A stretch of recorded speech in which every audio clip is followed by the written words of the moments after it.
Assalamualaikum warahmatullahi wabarakatuh. Saya Syed Haikal Akbar di sini akan menjelaskan mengenai konsep dan teori uang dalam perspektif ekonomi Islam. Nah, uang sendiri secara umum adalah alat tukar yang diterima secara umum dalam masyarakat untuk memudahkan pertukaran barang maupun jasa. Sejarah uang bermula dari penggunaan logam sebagai alat transaksi pada abad ke-20 sebelum Masehi. Perkembangan uang sendiri mengikuti perkembangan peradaban dimulai dari barter. Jadi sebelum ada uang ada namanya barter atau tukar menukar barang. Kemudian menggunakan logam, uang, kertas dan berbagai bentuk lainnya. Uang sendiri memiliki fungsi sebagai alat tukar, satuan pengukur nilai dan penyimpan kekayaan. Kriteria uang itu meliputi secara umum oleh masyarakat memiliki nilai yang stabil, mudah dibawa dan disimpan, serta dapat dibagi menjadi bagian-bagian kecil. Fungsi utamanya menurut ekonomi konvensional sebagai alat tukar, satuan pengukur nilai dan juga penyimpan kekayaan.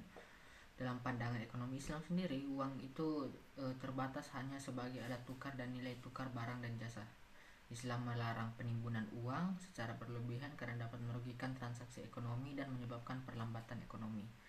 Uang sendiri harus beredar aktif agar ekonomi berjalan baik, dan menimbun uang dianggap sebagai tindakan yang haram karena dapat menimbulkan stagnasi ekonomi.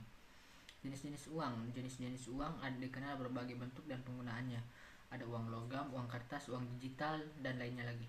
Di Indonesia sendiri, mata uang resmi adalah rupiah. Secara umum, uang dapat diklasifikasi menjadi uang pusat atau domestik dan uang asing, serta uang komersil seperti cek dan kartu kredit.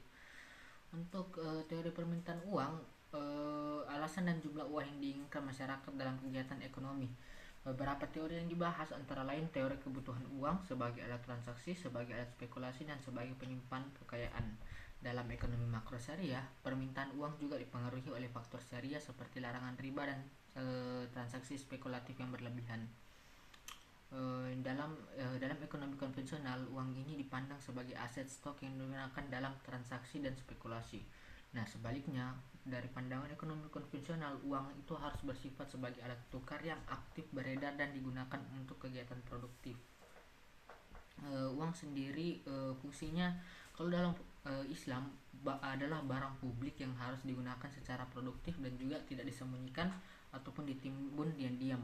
Selain itu, Islam menegaskan bahwa uang tidak boleh digunakan untuk transaksi yang melanggar syariat seperti riba, transaksi semu, dan spekulasi berlebihan. Dalam ekonomi Islam, uang memiliki peran yang sangat penting sebagai alat untuk menyalurkan zakat, infak, dan sedekah, sekaligus sebagai alat untuk memfasilitasi usaha dan kegiatan ekonomi berbasis syariat. Uang juga sebagai instrumen keuangan seperti mudharabah musyarakah dan kontrak syariah lainnya yang bertujuan meningkatkan produktivitas dan kesejahteraan masyarakat. Mungkin itu saja penjelasan singkat saya mengenai teori dan konsep uang. Saya akhiri. Wassalamualaikum warahmatullahi wabarakatuh.